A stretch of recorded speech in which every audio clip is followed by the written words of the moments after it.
Y'all, so I know I came on here and I said that I would give a story time on how I encountered my first encounter with domestic violence with my ex-boyfriend. And like I said, this is probably going to be a couple parts to it.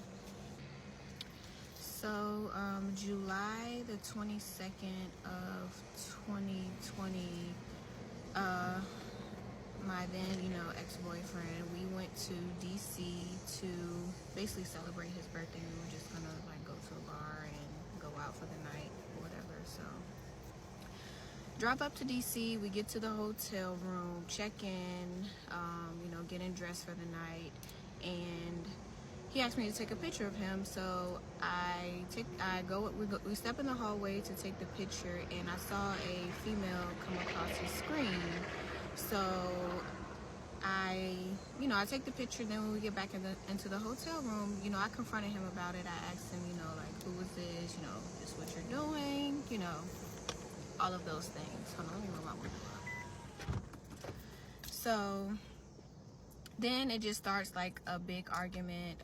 He's screaming and hollering. I'm arguing back with him.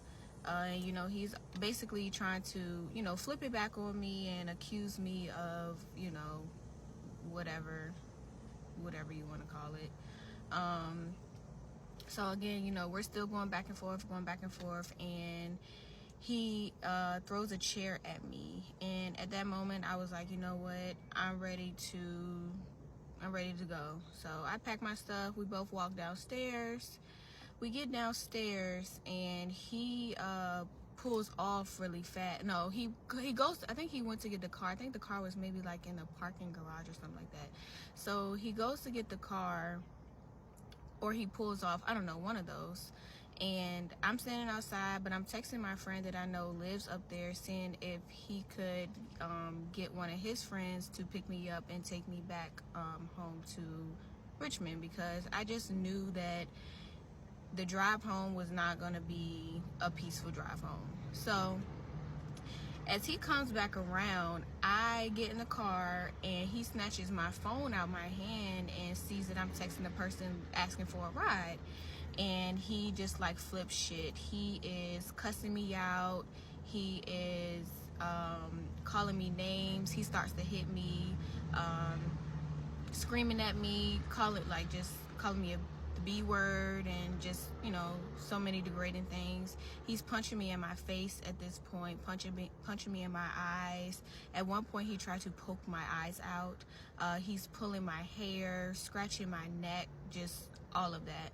So I'm rolling the window down, trying to scream out the window, because people are walking down the street, and I'm trying to scream out the window, and he's like, roll the window up, and like punching me as I'm trying to, roll the window down. So eventually he's able to roll the window up, and he locks it.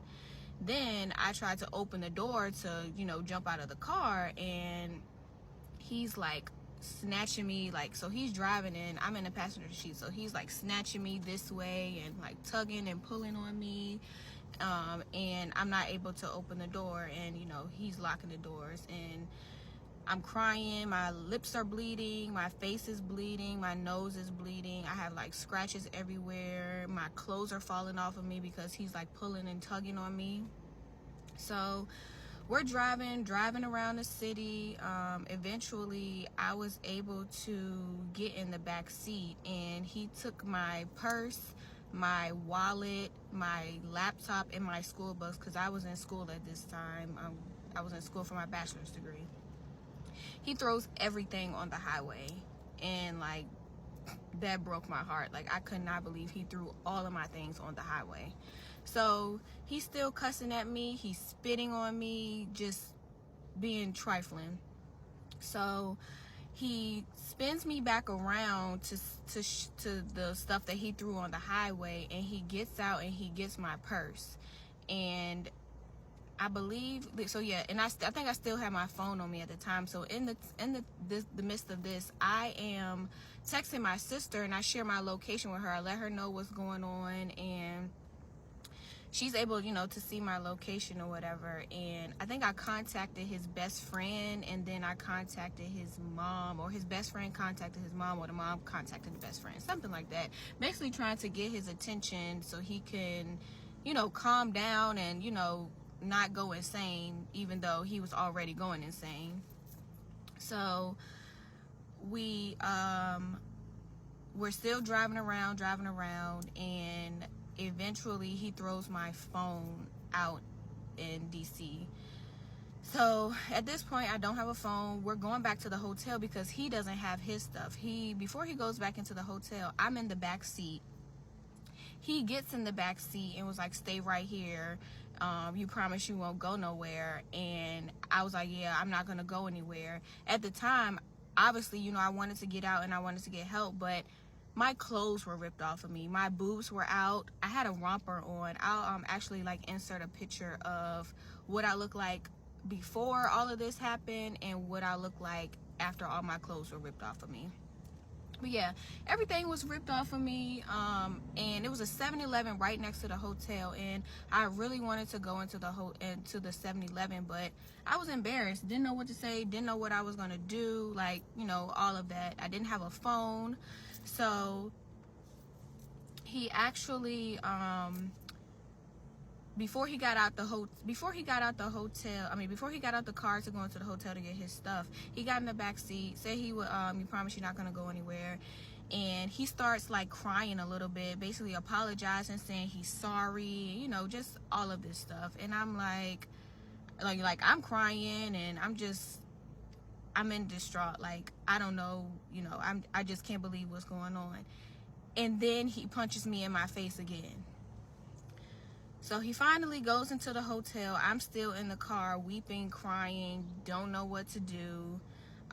He gets back in the car and we head down 95 South back to Richmond. He's still screaming and yelling at me, asking me all these questions. He continues to turn around and spits in my face.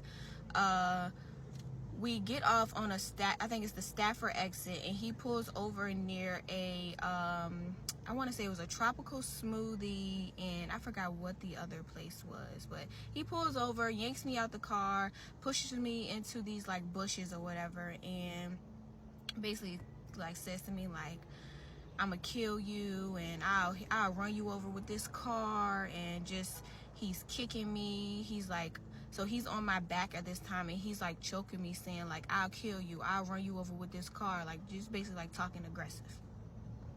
So I'm actually stopping right here, and then y'all can meet me at part 2.